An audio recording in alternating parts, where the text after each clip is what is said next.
Minhas não são estas palavras, e sim do Mestre que me instruiu.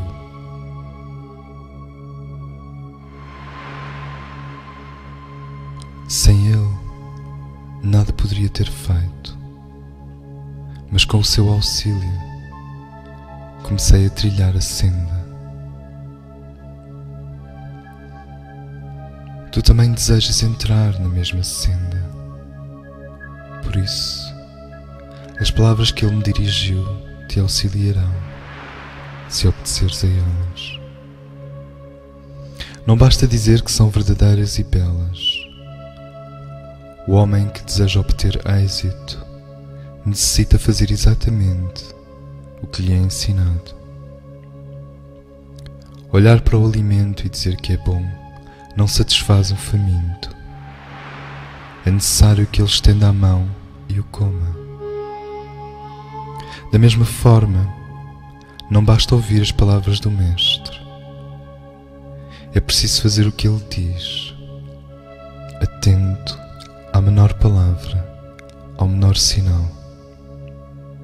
Pois se uma indicação não for seguida, se uma palavra for desprezada, perdidas ficarão para sempre, porque o Mestre não fala duas vezes.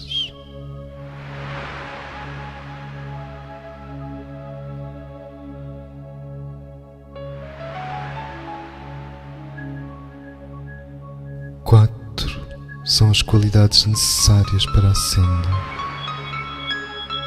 discernimento, desapego, boa conduta e amor. Tentarei dizer-te o que o Mestre me ensinou sobre cada uma delas. O que o Mestre me ensinou sobre discernimento, sobre desapego, sobre uma conduta correta e sobre o amor.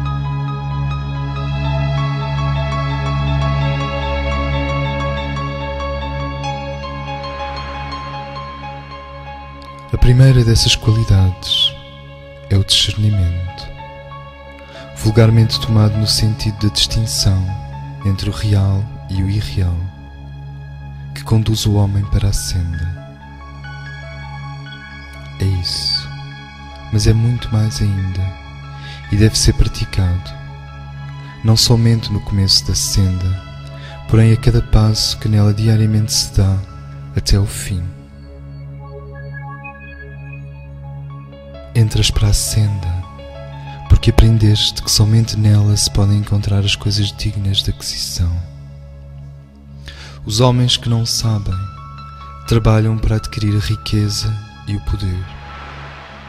Porém, esses bens são, quanto muito, para uma vida somente e, portanto, são irreais. Há coisas maiores do que essas, coisas reais e duradouras. Quando as tiveres visto uma vez, não mais desejarás as outras.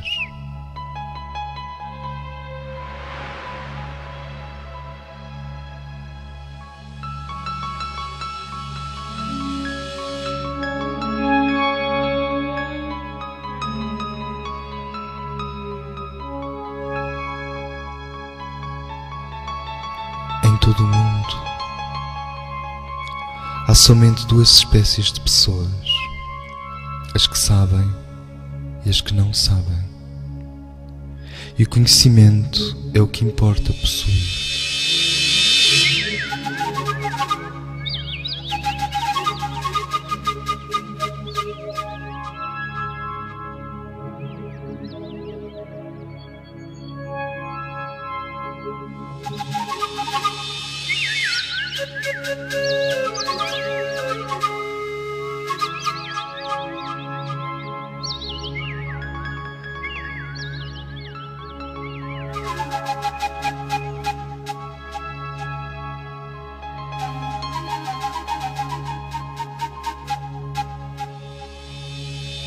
A religião de um homem e a raça a que pertence não são coisas de importância.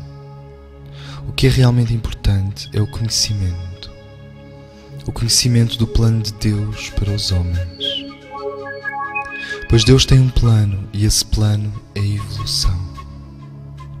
Quando o homem tiver visto esse plano e realmente o conhecer, não poderá deixar de cooperar nele, integrando-se nele, tal a sua glória e beleza. Assim, pelo facto de possuir o conhecimento, o homem está ao lado de Deus, firme no bem e resistente ao mal, trabalhando pela evolução sem fins pessoais.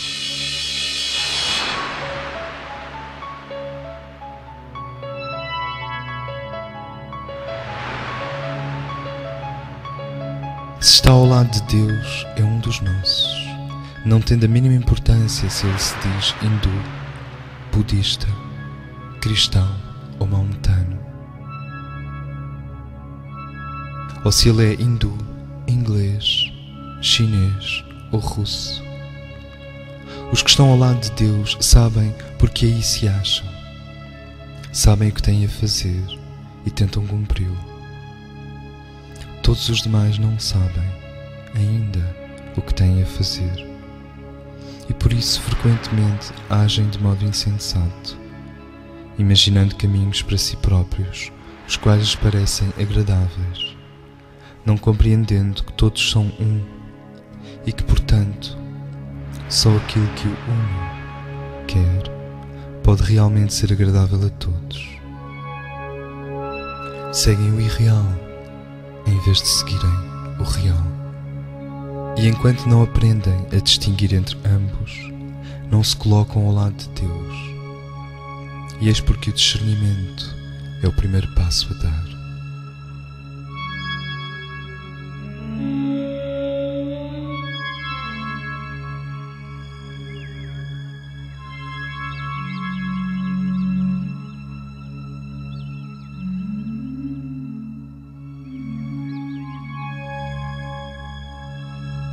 Todavia, mesmo depois de feita a escolha, deves lembrar-te de que no real e no irreal há muitas variantes, e o discernimento ainda deve ser exercido entre o bem e o mal, entre o importante e o não importante, entre o útil e o inútil, entre o verdadeiro e o falso, entre o egoísta e o desinteressado.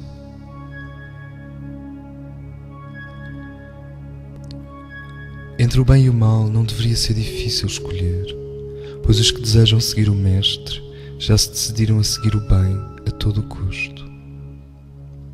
Porém, o homem e o seu corpo são dois, e a vontade do homem nem sempre está de acordo com a do corpo.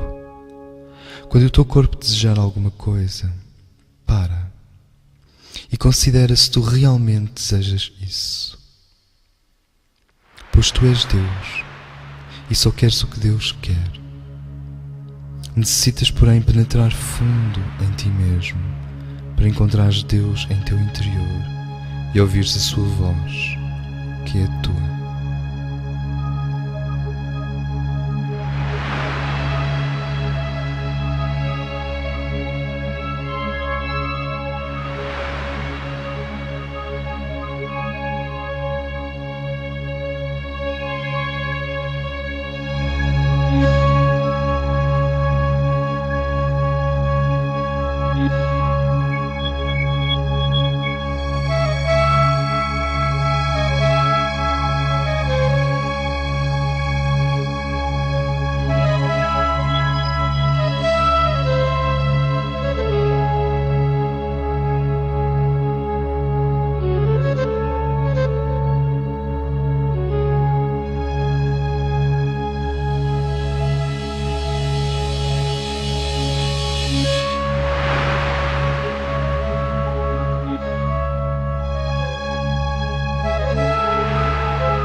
Não confundas os teus corpos contigo mesmo, nem o teu corpo físico, nem o emocional, nem o mental. Cada um deles pretende ser o eu, a individualidade, a fim de obter o que deseja. Precisas, porém, conhecê-los todos e conhecer-te a ti mesmo como seu possuidor. Quando há um trabalho a fazer, é quando o corpo físico quer descansar, passear, comer ou beber. O homem que não sabe diz a si mesmo: eu quero fazer estas coisas e preciso de fazê-las. Mas o homem que sabe diz: quem quer não sou eu, mas um dos meus corpos. Portanto, espera um pouco. Frequentemente, quando há a oportunidade de auxiliar alguém, o corpo insinua: que aborrecimento me trará isto? Deixemos que outro qualquer tome o meu lugar. Porém, o homem que sabe responde: tu não me impedirás de praticar uma boa ação. O corpo é o teu animal, o cavalo que montas. Deves, portanto, tratá-lo bem, cuidar bem dele, não estafá-lo, alimentá-lo convenientemente, com alimentos e bebidas puros, e mantê-lo sempre perfeitamente limpo, sem o menor vestígio de impureza. Pois sem um corpo perfeitamente limpo e saudável, não podes efetuar a árdua tarefa de preparação, nem suportar os incessantes esforços no decorrer dela. Deves, porém, ser sempre tu quem o domine, e não ele a dominar-te a ti.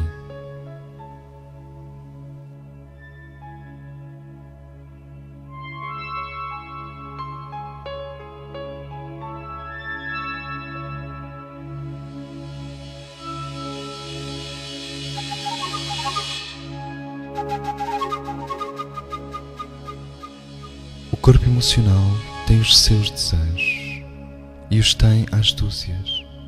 Quererá ver-te encolerizado, ouvir-te dizer palavras ásperas, que sintas ciúmes, que sejas ávido por bens materiais, que invejes os bens dos outros ou cedas ao desânimo e ao desapontamento. Quererá todas essas coisas e muitas outras, não porque deseje prejudicar-te, mas porque lhe aprazem as vibrações violentas e gosta de mudá-las continuamente.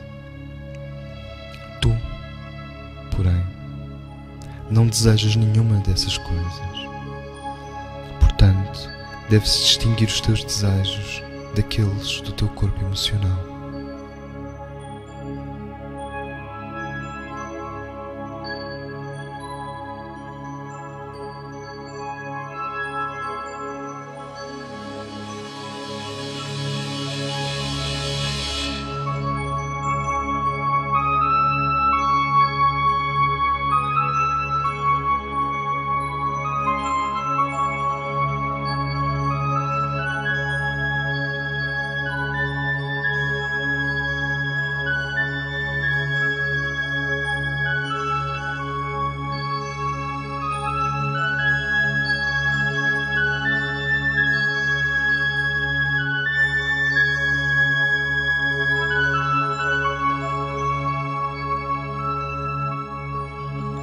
O teu corpo mental deseja manter-se orgulhosamente separado. Quererá que penses muito em ti mesmo e pouco nos outros. Mesmo quando tiveres desviado das coisas mundanas, tentará ainda especular acerca de ti próprio. Fazer-te pensar no teu próprio progresso, em vez de pensares na obra do Mestre e em auxiliar os outros. Quando meditares, tentará fazer-te pensar nas diferentes coisas que Ele quer, e não na única coisa de que necessitas.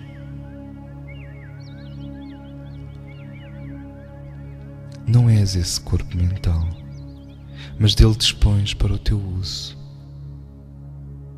Mesmo aqui, o discernimento é necessário. Deves vigiar continuamente para que não falhes.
Entre o bem e o mal, o caminho não admite compromissos.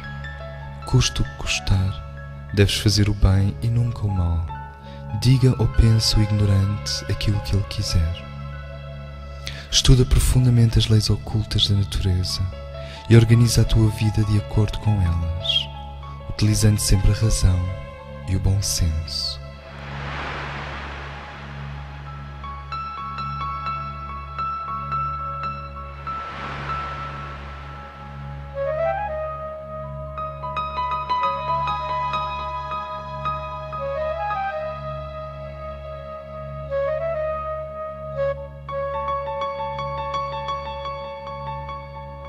Deves discernir entre o que é importante e o que não é. Firme como uma rocha em tudo o que concerne ao bem e ao mal, cede invariavelmente aos outros nas coisas que têm menos importância, pois deves sempre ser amável e bondoso, razoável e condescendente, deixando aos outros a mesma plena liberdade que para ti necessitas.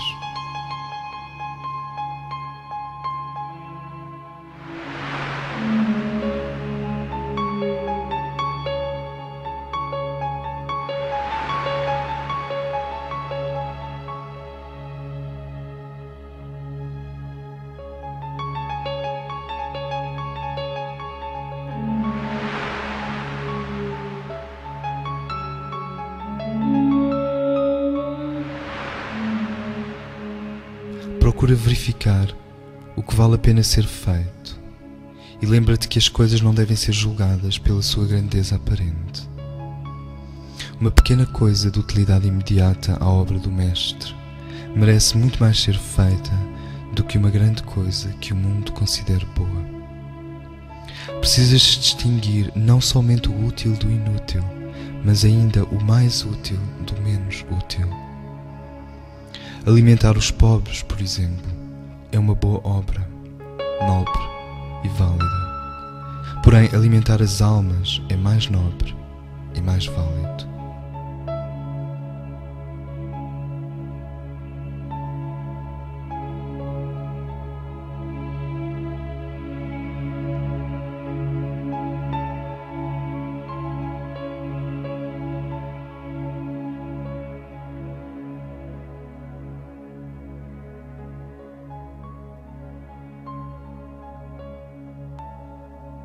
Por muito sábio que já sejas, muito terás ainda que aprender na senda, tanto que nela mesma precisarás discernir e meditar cuidadosamente o que deve ser aprendido. Todo o conhecimento é útil e um dia o possuirás integralmente. Enquanto, porém, só possuires parte do conhecimento, cuida de que seja a parte mais necessária.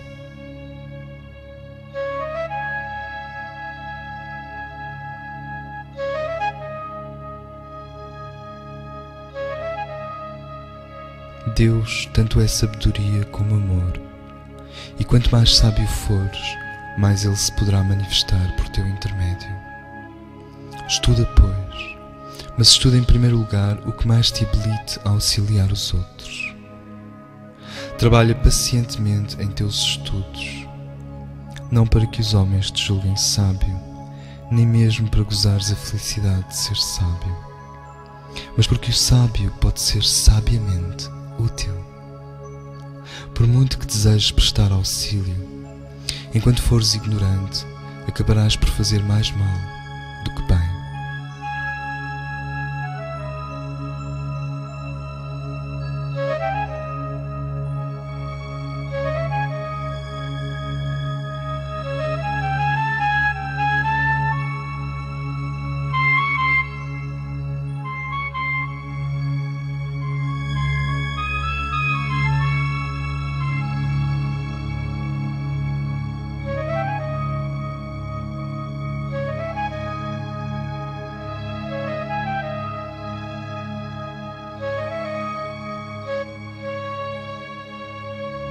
Precisas distinguir entre a verdade e a mentira.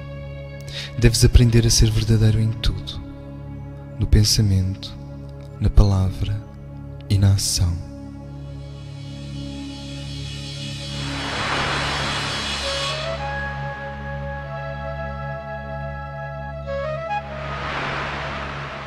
Primeiro no pensamento, e isso não é fácil, porque há no mundo muitos pensamentos falsos, muitas superstições insensatas, e ninguém que a eles se escravize poderá progredir. Por conseguinte, não deves acolher um pensamento simplesmente porque muitas pessoas o acolhem, nem por constar de algum livro que os homens julguem sagrado. Deves pensar por ti mesmo sobre a questão e por ti mesmo ajuizar se ela é razoável. Lembra-te que, embora um milhar de homens concorde sobre um assunto, se nada conhecem desse assunto, a sua opinião não tem valor. Aquele que quiser caminhar na senda tem de aprender a pensar por si mesmo, pois a superstição é um dos maiores males do mundo e um dos empecilhos de que por ti próprio te deves libertar inteiramente.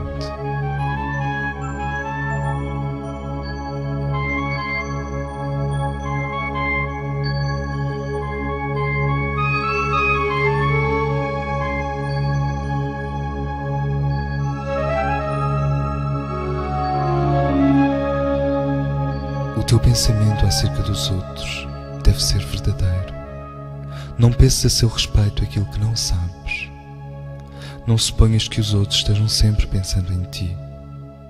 Se um homem faz alguma coisa que julgas que pode prejudicar-te, ou se ele diz algo que te parece ser dirigido, não suponhas imediatamente que ele pretende ofender-te.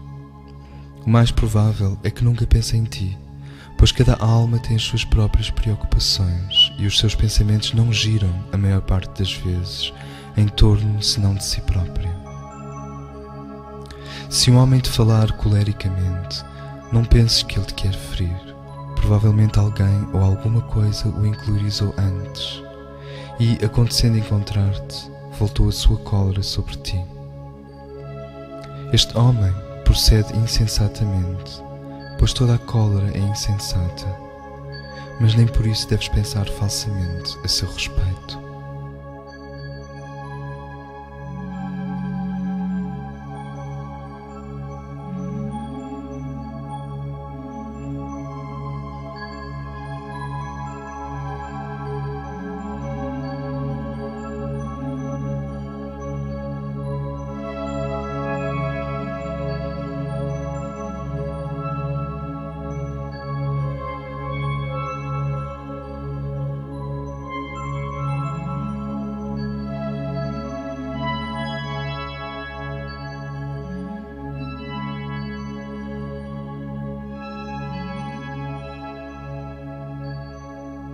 Quando te tornaste discípulo do Mestre, poderás sempre averiguar a veracidade do teu pensamento, nivelando-o com o teu. Pois o discípulo é um com o seu Mestre, e basta-lhe fazer retroceder o seu pensamento até o dele, para verificar se ambos estão de acordo. Se assim não for, o pensamento do discípulo é errôneo, e ele deve modificá-lo instantaneamente, pois o pensamento do Mestre é perfeito, visto que ele tudo sabe.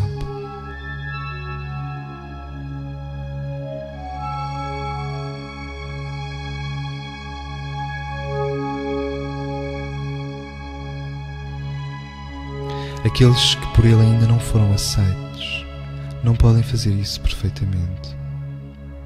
Porém, serão grandemente ajudados se frequentemente se detiverem a perguntar: que pensaria o Mestre a este respeito? Que faria ou diria ele em tais circunstâncias? Pois nunca deves fazer, dizer ou pensar o que não possas imaginar que o teu Mestre faça, diga ou pense.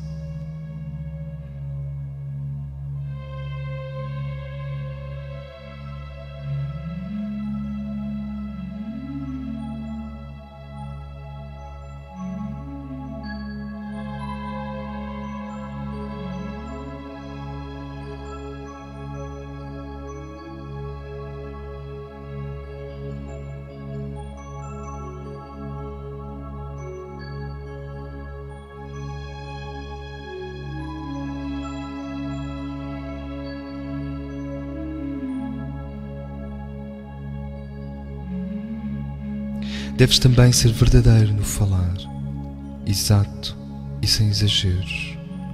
Nunca atribuas más intenções a outrem. Somente o seu mestre lhe conhece os pensamentos. E bem pode estar agindo por motivos que nunca penetraram na tua mente. Se ouvires uma narrativa contra alguém, não a repitas. Pode não ser verdadeira, e ainda que o seja, é mais bondoso nada dizer.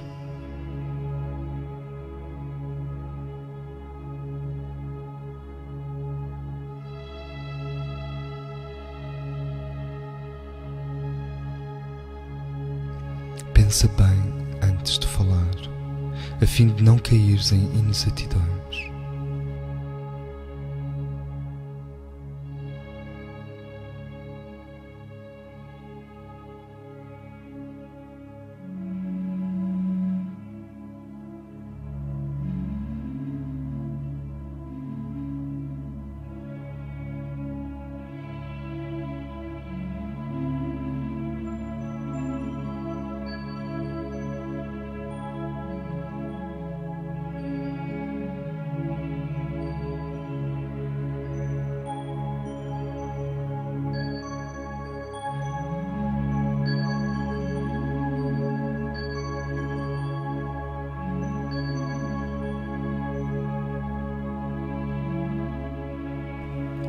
Ser verdadeiro na ação. Nunca pretendas parecer senão aquilo que és, pois todo o fingimento constitui um obstáculo à pura luz da verdade. A pura luz que deve brilhar através de ti como a luz do sol através de um vidro transparente.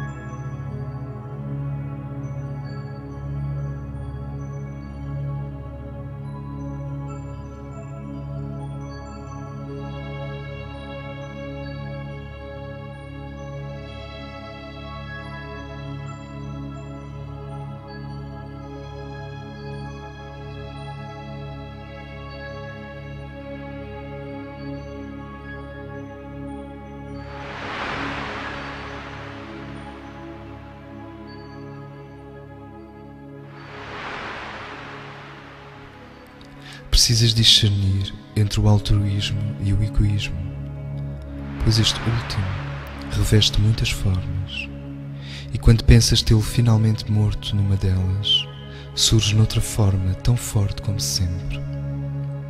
Porém, gradualmente, o pensamento de auxiliar os outros te encherá de tal modo que não haverá lugar nem tempo para pensares em ti próprio.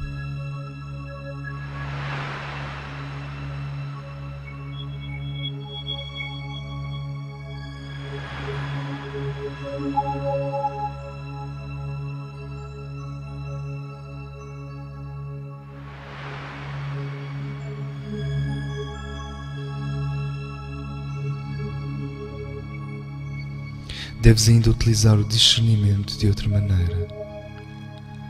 Aprende a distinguir a Deus, que está em todos e em tudo, por pior que seja a sua aparência exterior. Podes ajudar o teu irmão pelo que tens de comum com ele, a vida divina.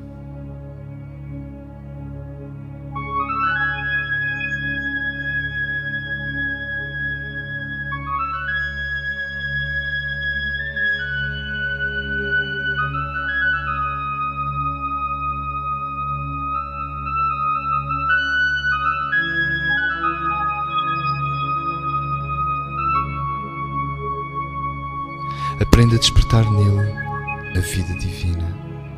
Aprenda a invocá-la nele e assim contribuirás para o salvar do mal.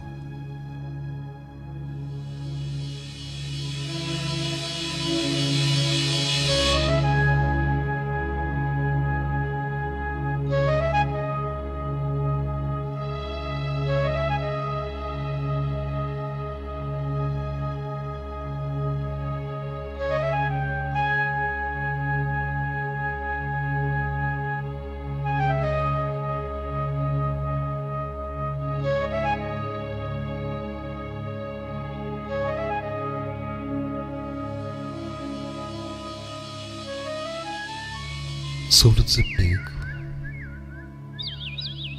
Há muitas pessoas para as quais a qualidade da ausência de desejos, a abnegação, o desapego é difícil, por pensarem que os seus desejos são elas próprias e que, se esses desejos peculiares, simpatias e antipatias lhes fossem tirados, nada mais lhes restaria. Essas, porém, são somente as que ainda não viram o Mestre. À luz da sua santa presença, todo o desejo sucumbe, exceto o de se assemelhar a Ele.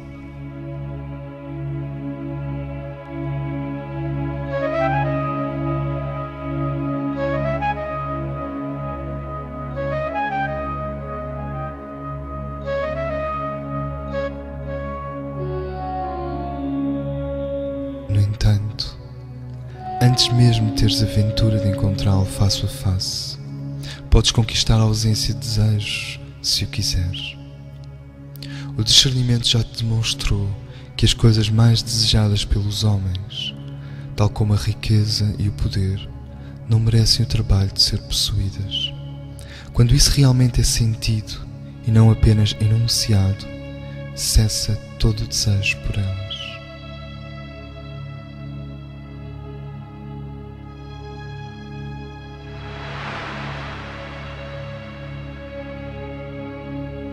Tudo isso é simples, necessitas apenas compreender. Há, porém, algumas pessoas que se recusam a prosseguir em seus objetivos terrenos somente no intuito de alcançar o céu, ou para atingir a libertação pessoal da roda dos renascimentos. Não deves cair neste erro. Se te esqueceste por completo de ti mesmo, não podes preocupar-te com a época da libertação do teu ego, ou com a espécie de céu que lhe caberá. Lembra-te de que todo o desejo egoísta é uma corrente que prende e que, por muito elevada que seja o seu objetivo, enquanto dele não te desembaraçares, não estarás totalmente livre para te entregares à obra do Mestre. Quando tiverem desaparecido todos os desejos pessoais, poderá ainda restar o de apreciares o resultado do teu trabalho. Se auxiliares alguém, quererás ver até que ponto o tens ajustado.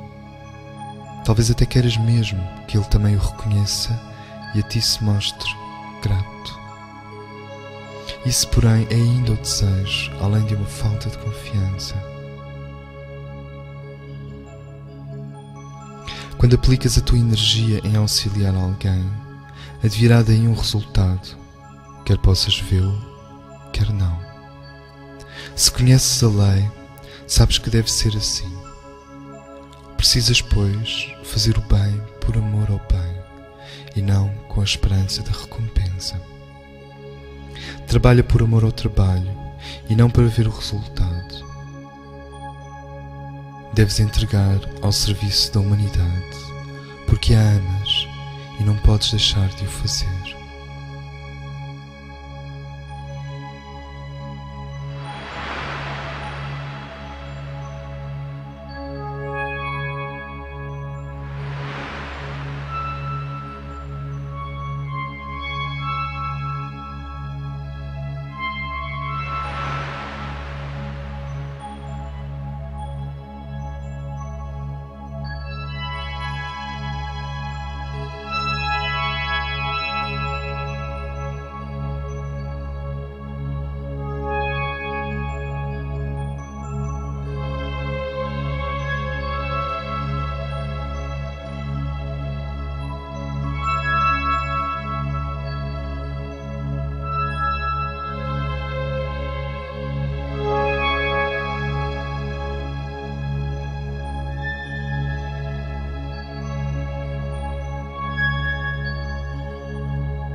desejes os poderes psíquicos. Eles virão quando o mestre achar que melhor te será possuí-los. Forçar os poderes psíquicos muito cedo traz consigo certas perturbações. Frequentemente o seu possuidor é desencaminhado por falazes espíritos da natureza, ou então torna-se vaidoso e julga-se isento de cair em erro. Em todo o caso, o tempo e a força necessários para adquiri-los poderiam ser gastos em trabalhar para os outros. Os poderes psíquicos virão no decurso do teu desenvolvimento, e se o mestre entender que te será útil possuí-los mais cedo, te ensinará como desenvolvê-los com segurança. Até então, melhor será que não os possuas. Deves precaver-te também contra certos pequenos desejos comuns na vida diária. Nunca desejes sobressair, nem parecer instruído. Não desejes falar. É bom falar pouco. Melhor ainda é nada dizer, a não ser que estejas seguro de que o que pretendes dizer é verdadeiro, amável e útil.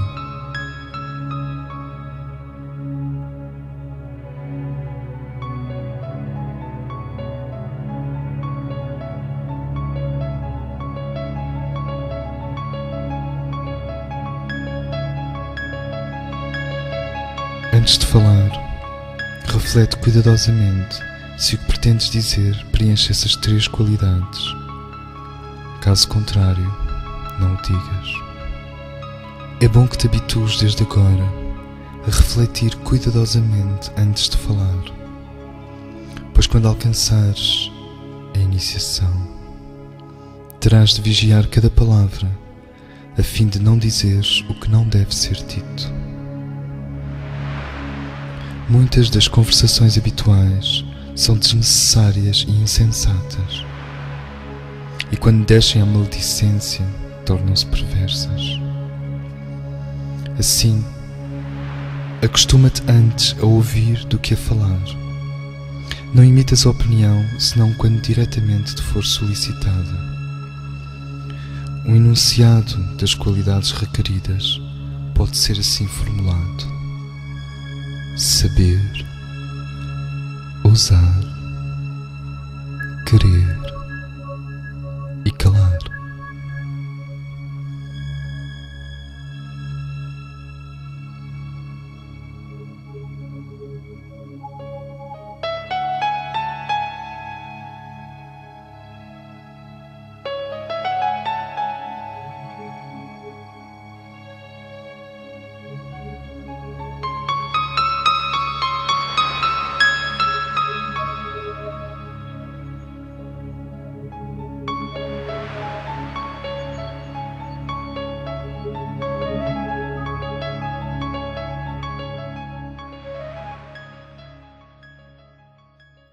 Saber, ousar, querer e calar.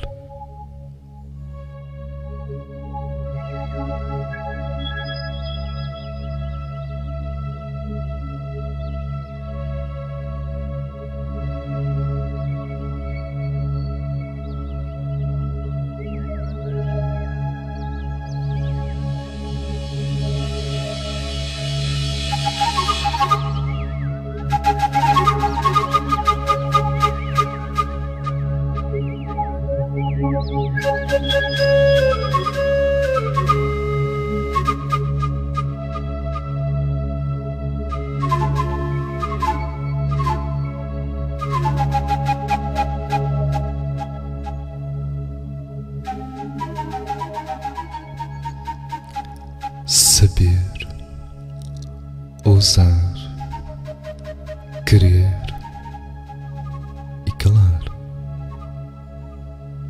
E a última das 4 é a mais difícil de todas.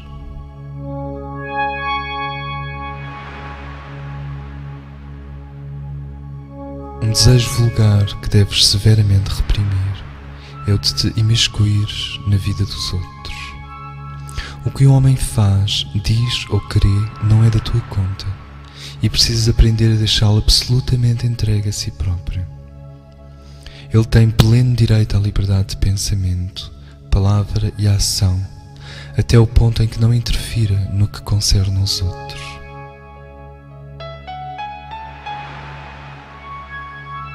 Tu próprio reclamas a liberdade de fazeres o que julgas que é bom.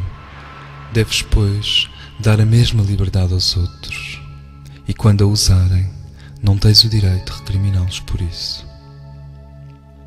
Se julgas estar alguém agindo mal e encontras uma oportunidade para lhe dizer em particular e muito delicadamente porque assim pensas, talvez consigas convencê-lo. Porém, em muitos casos, isso não precisaria de uma interferência indevida. De modo nenhum deverás murmurar com uma terceira pessoa sobre o assunto, pois isso seria uma ação negativa. Se observares um caso de crueldade para com uma criança ou um animal, é teu dever intervir. Se estiveres incumbido de instruir outra pessoa, pode tornar-se teu dever adverti-la suavemente de suas falhas. Exceto nesses casos, ocupa-te dos teus próprios afazeres e aprende a virtude do silêncio.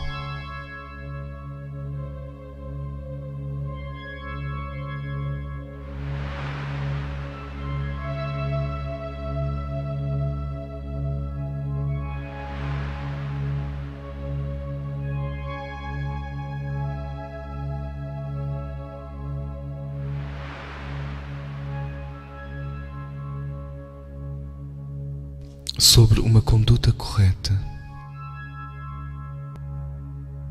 Os 6 pontos sobre a conduta especialmente exigidos pelo Mestre são: domínio da mente, domínio da ação, tolerância, contentamento, perseverança, confiança. Sei que algumas dessas qualidades são frequentemente expressas de modo diferente. Porém, em todo o caso, dou-lhes as designações que o próprio Mestre empregou ao explicá-las.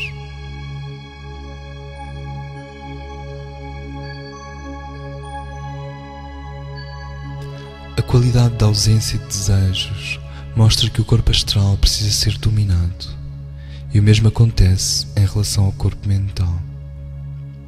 Isso significa domínio do temperamento, de modo a não poderes sentir cólera ou impaciência. Domínio da própria mente, a fim de que o teu pensamento seja sempre calmo e sereno. E por intermédio da mente, domínio dos nervos, a fim de que sejam o menos irritáveis possível. Este último objetivo é difícil de atingir, porque quando tentas preparar-te para a senda, não podes deixar de tornar o teu corpo mais sensível, de forma que os teus nervos podem ser facilmente estremecidos por um som, por um choque, e sentir de modo agudo qualquer pressão. Faz, porém, o melhor que te for possível.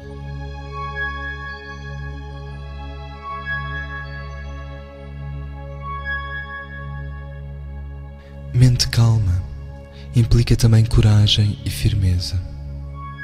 Coragem para afrontares sem medo as provas e dificuldades da senda, e firmeza para suportares as pequenas perturbações inerentes à vida diária e evitares os aborrecimentos incessantes oriundos de pequenas coisas em que muita gente consome a maior parte do seu tempo.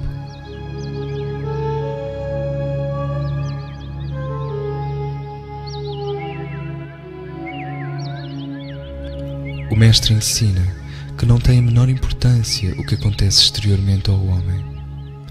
Tristezas, perturbações, doenças e perdas nada devem ser para ele, e ele não há de permitir que lhe afetem a calma da sua mente.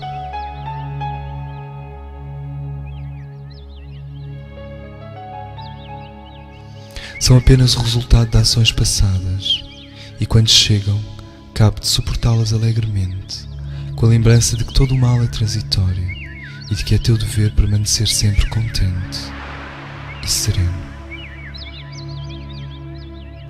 Pertencem às tuas vidas anteriores e não é esta. Não podes alterá-las, portanto é inútil que te preocupes com elas.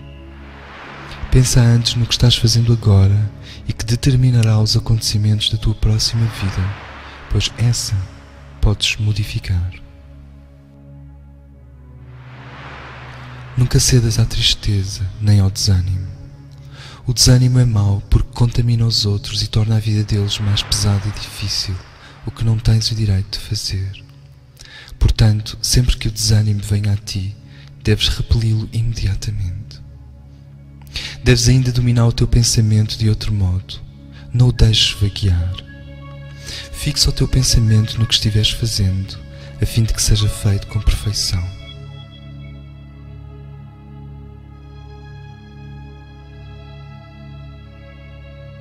Não deixes a tua mente vazia e ociosa, porém mantém sempre nela bons pensamentos em reserva, prontos a avançar quando ela estiver livre.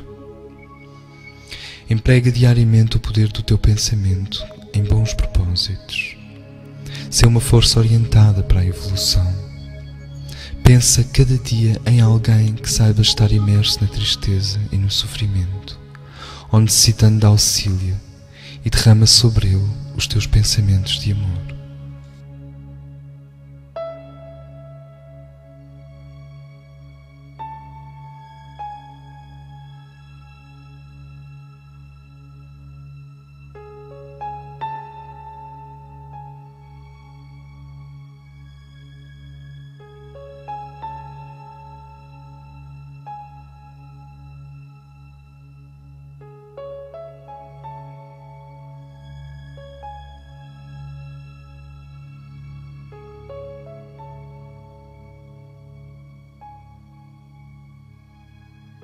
Preserva a tua mente do orgulho, porque o orgulho provém somente da ignorância.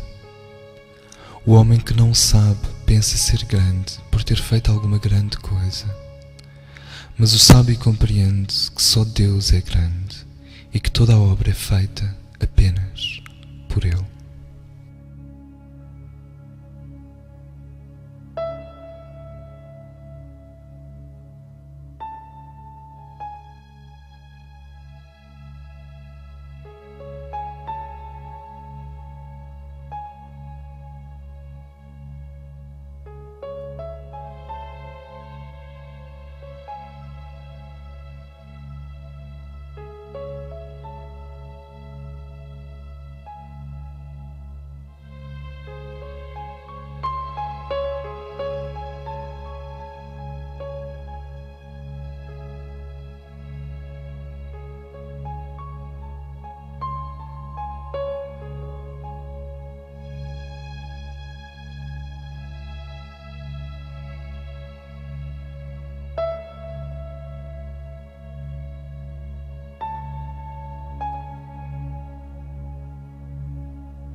Se o teu pensamento for o que deve ser, encontrarás pouca dificuldade no domínio da ação.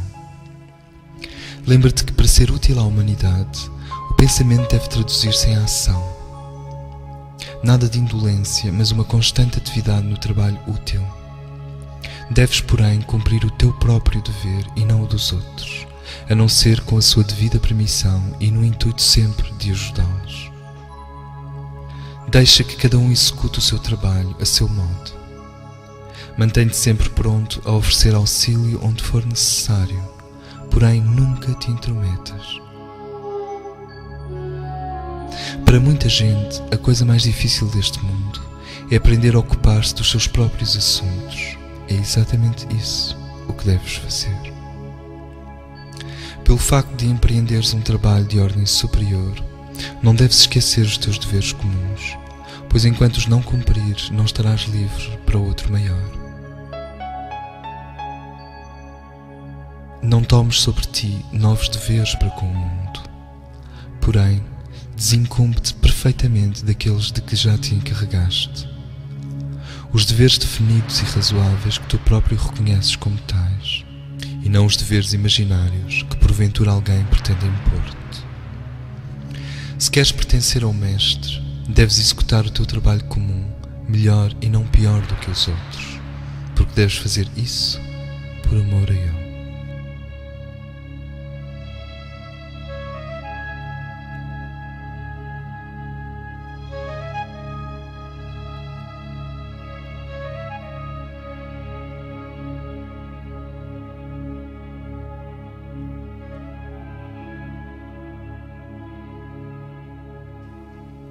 Deves sentir perfeita tolerância por todos e um sincero interesse pelas crenças dos de outra religião, tanto quanto pelas tuas próprias.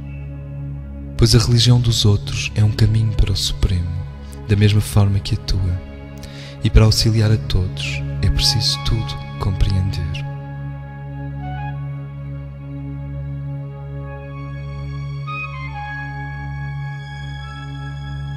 Mas a fim de alcançar essa perfeita tolerância, deves tu próprio, em primeiro lugar, libertar-te da superstição e do seguidismo das religiões. Precisas aprender que não há cerimónias indispensáveis. De outro modo, te suporias um pouco melhor do que aqueles que não as cumprem. Não condenes, porém, os que ainda se apegam às cerimónias. Deixa-os fazer o que lhes aprouver, contanto que não se intrometam no que concerne a ti, que conheces a verdade, pois não devem tentar forçar-te ao que já ultrapassaste.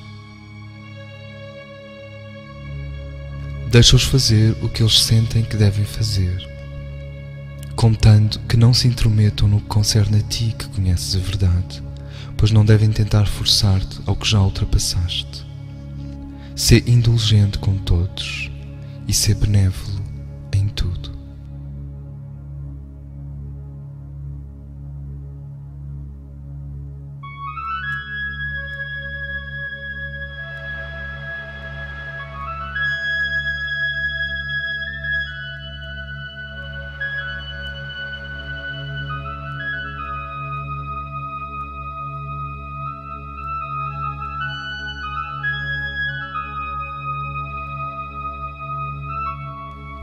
Agora que os teus olhos foram abertos, algumas das tuas antigas crenças e cerimónias podem parecer-te absurdas. Talvez na realidade o sejam. Respeita-as por amor às almas para quem elas são ainda importantes. Têm o seu lugar e a sua utilidade.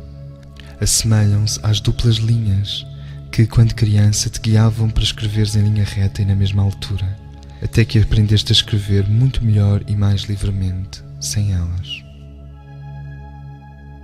Houve um tempo em que necessitaste delas. Esse tempo, porém, já passou. Um grande instrutor escreveu certa vez: quando eu era criança, falava como criança, entendia como criança. Porém, quando me tornei homem, abandonei os modos infantis.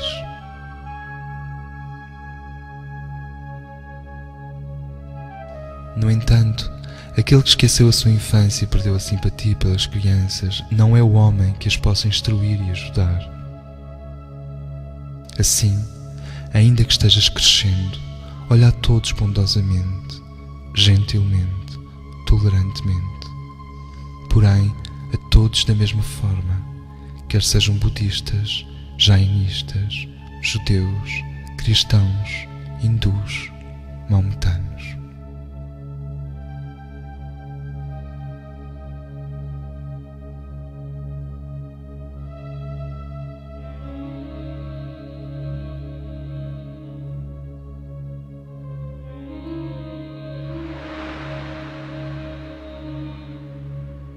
Sobre o contentamento. Deves suportar o teu karma alegremente, qualquer que ele seja, tendo o sofrimento como uma honra, pois demonstra que os senhores do karma te acham digno de auxílio. Por muito duro que ele seja, mostra-te agradecido por não ser ainda pior. Lembra-te que de muito pouca utilidade serás para o Mestre enquanto o teu mau karma não for esgotado e dele não estiveres livre. Oferecendo-te a ele, pediste que o teu karma fosse apressado e assim, em 1 ou 2 vidas, esgotas o que de outro modo exigiria 100 de vidas. Para maior proveito, porém, deves suportá-lo alegremente. Há outro ponto de importância. Abandona todo o sentimento de posse. O karma pode arrebatar-te aquilo de que mais gostas, até mesmo as pessoas que mais amas. Ainda assim, procura ficar contente, pronto a separar-te de tudo e de todos.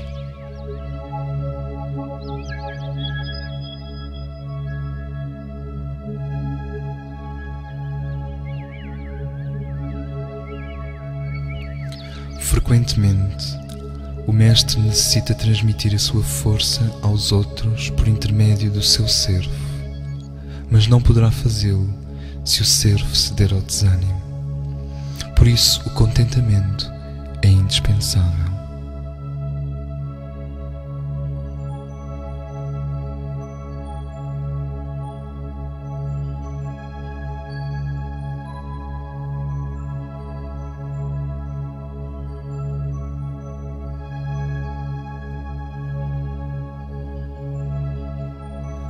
A única coisa que deves manter sempre presente em tua mente é o trabalho do Mestre. Qualquer outra coisa que surja em teu caminho não te deve fazer esquecê-lo. Na verdade, nenhuma outra coisa poderá surgir diante de ti, pois todo o trabalho útil e desinteressado é trabalho do Mestre, e tu deves executá-lo por amor a ele.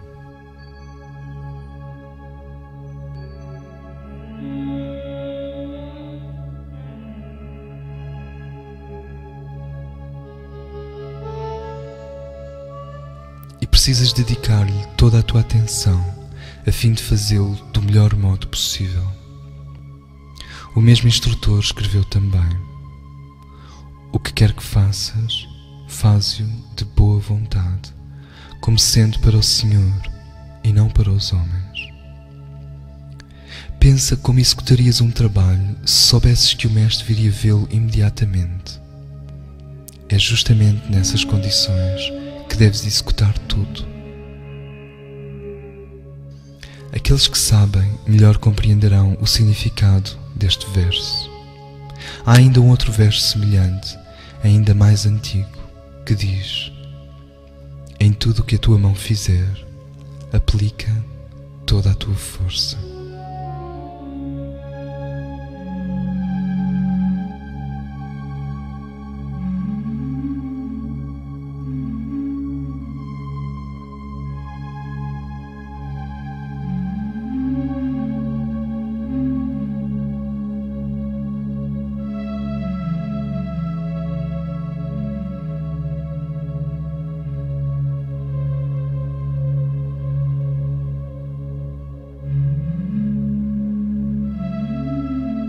A perseverança significa também que nada deverá afastar-te por um momento sequer da senda em que entraste.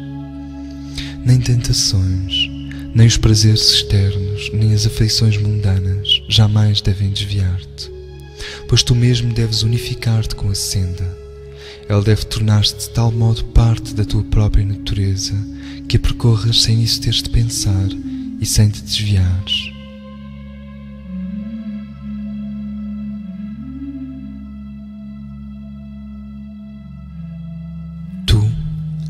A Mônada, assim o decidiste.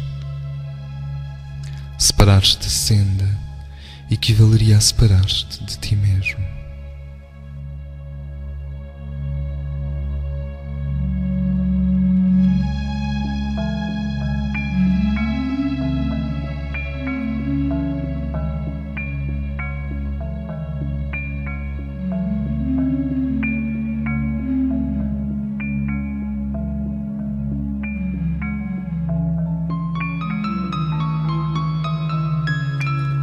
Sobre a confiança.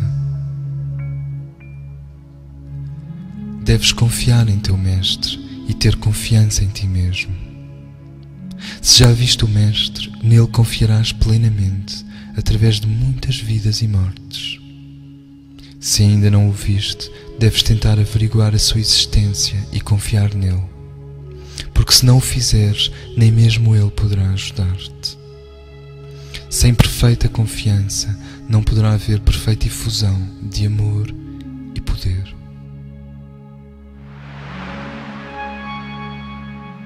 E necessitas também de confiar em ti mesmo. Dizes que te conheces muito bem. Se assim pensas, não te conheces. Conheces apenas o débil envoltório externo que frequentemente tem caído na lama. Porém, tu, o eu real, és uma centelha do fogo divino, e Deus, que é todo-poderoso, está em ti, e por esse motivo nada existe que não possas fazer se o quiseres.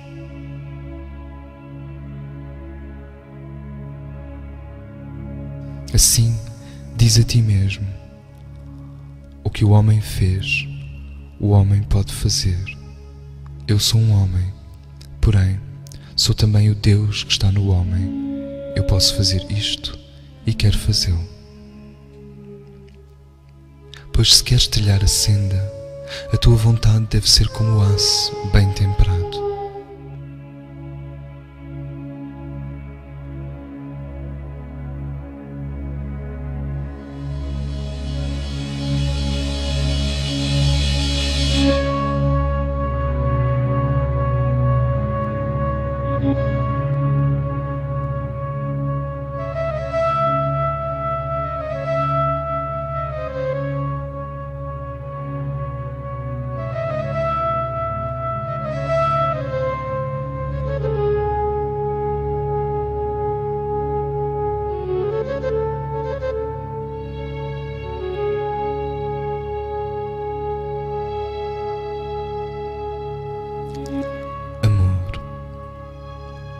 De todas as qualidades, o amor é a mais importante, pois sendo bastante forte num homem, obriga-lhe à aquisição de todas as outras qualidades, que não bastariam sem o amor.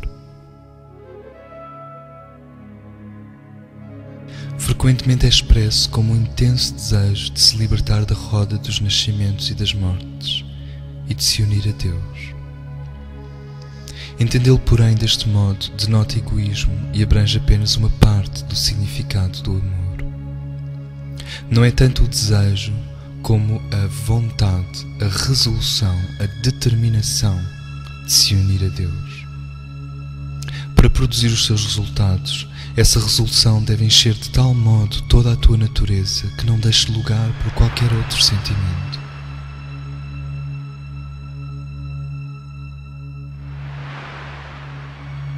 É, na verdade, a vontade de ser uno com Deus, não para escapares à fadiga e ao sofrimento, mas para que, pelo teu profundo amor por Ele, possas agir com Ele.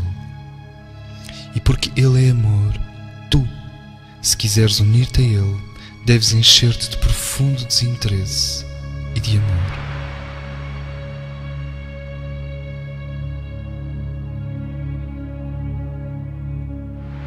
Na vida diária, isso implica duas coisas. Em primeiro lugar, ter o cuidado de não fazer mal a nenhum ser vivo. E em segundo, vigiar as oportunidades de sempre prestar auxílio. Primeiro, não fazer mal.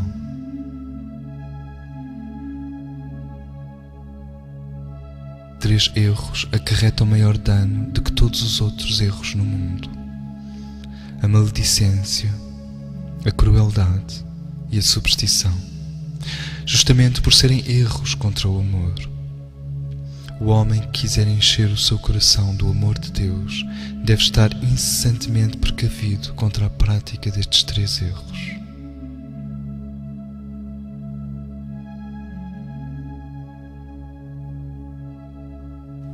Observa os efeitos da maledicência. Começa com um mau pensamento, e este em si mesmo já é um erro, pois em tudo e em todos existe o bem, em tudo e em todos existe o mal. podemos reforçar qualquer deles pelo nosso pensamento e desse modo ajudar ou embaraçar a evolução. Podemos fazer a vontade do Logos ou resisti-lo. Se pensares no mal que existe num outro ser, cometes ao mesmo tempo 3 ações negativas. Primeiro, enches o teu ambiente de maus em vez de bons pensamentos, aumentando assim a tristeza do mundo.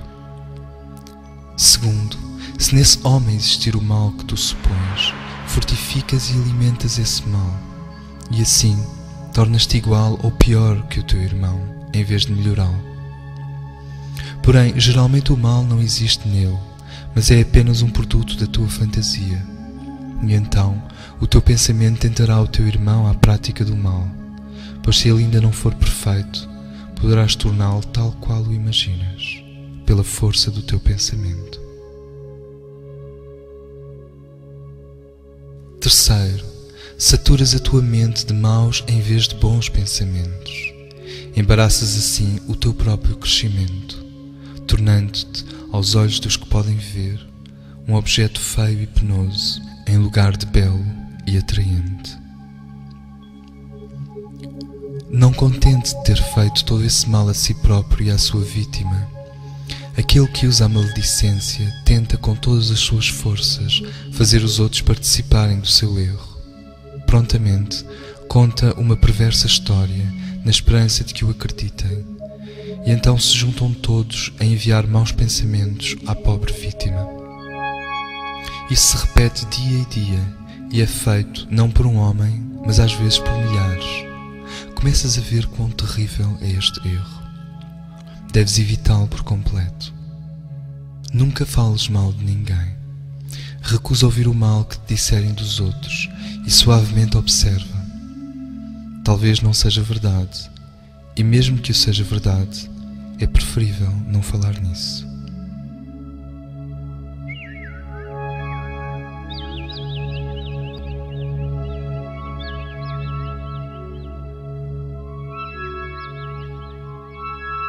Quanto à crueldade, pode ser de 2 espécies, intencional e não intencional. A crueldade intencional consiste em causar dano a um ser vivo, de ânimo deliberado, e esse é o maior de todos os pecados, próprios antes de um demónio do que de um homem. Dirás que nenhum homem cometeria tal crime, o de causar dano aos outros seres vivos deliberadamente. Porém, os homens cometem-no muitas vezes e ainda o cometem diariamente, continuamente. Praticaram-no os inquisidores.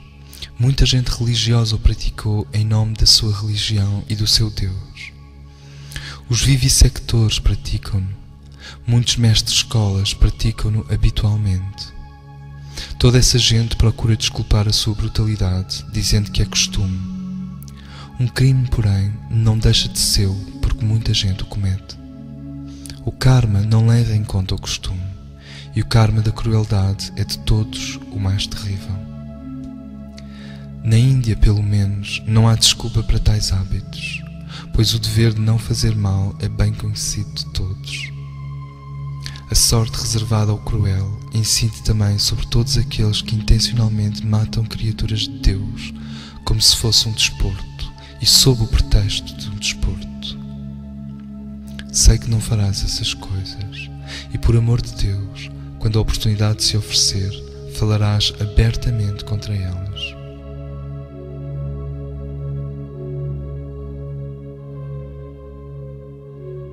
Porém, existe a crueldade na palavra, da mesma forma que nos atos, e um homem que diz algo com a intenção de ferir outro é passível desse erro.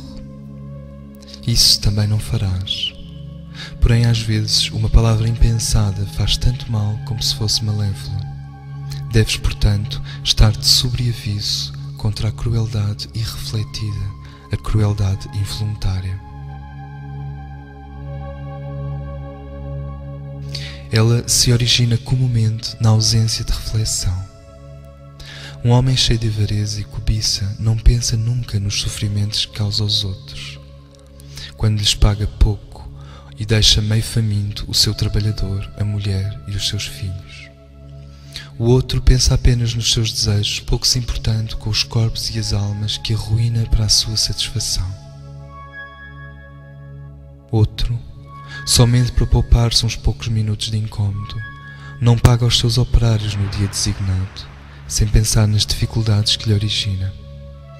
Muito sofrimento pode, depois, ser causado pela irreflexão, pelo esquecimento de pensar sobre o modo pelo qual uma ação afeta os outros. Porém, o karma não esquece nunca e não leva em conta o esquecimento dos homens.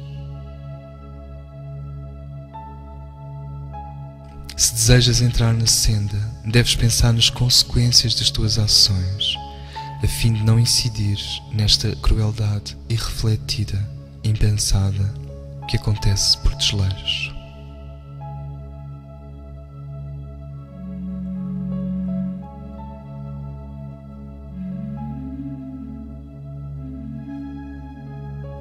A superstição é outro grande mal que tem causado muitas e terríveis crueldades. O homem que é seu escravo desdenha aqueles que são mais sábios e tenta fazê-los agir do mesmo modo. Pensa nos horrendos massacres produzidos pela superstição, que aconselha o sacrifício de animais, e pelo ainda mais cruel preconceito de que o homem necessita de carne para alimentar-se. Pensa nos maus tratos que a superstição tem criado para as classes oprimidas da nossa Índia bem amada, e verifica por aí quanto essa má qualidade pode-se originar de uma covarde crueldade, mesmo entre os que conhecem o dever de ser fraternal. Os homens cometeram muitos crimes em nome do Deus do amor, movidos pelo pesadelo da superstição. Cuida, pois, muito para que dela não reste em ti o menor vestígio.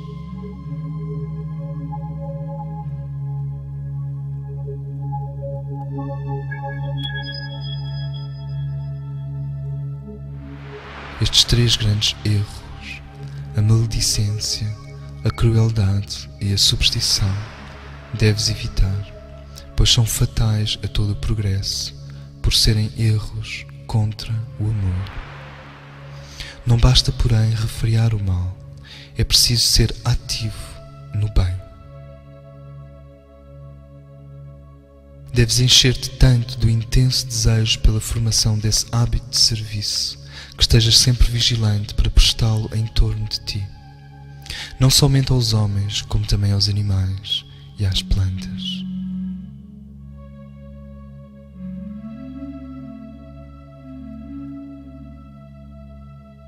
Deves prestar esse serviço de amor nas pequenas coisas, cada dia, a fim de que não percas as raras oportunidades em que se te apresentem grandes coisas para fazer. Pois, se o teu anseio é unir-te a Deus, não é por amor a ti próprio, mas para que possas ser um canal através do qual o seu amor flua aos homens, teus irmãos.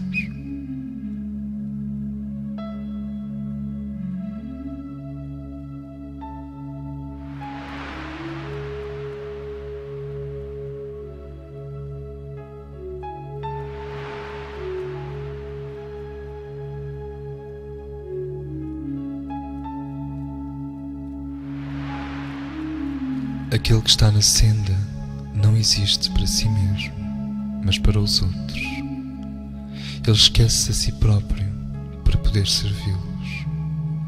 Ele é como uma pena na mão de Deus, através do qual o seu pensamento flui e pode encontrar neste mundo uma expressão que sem este instrumento não poderia ter.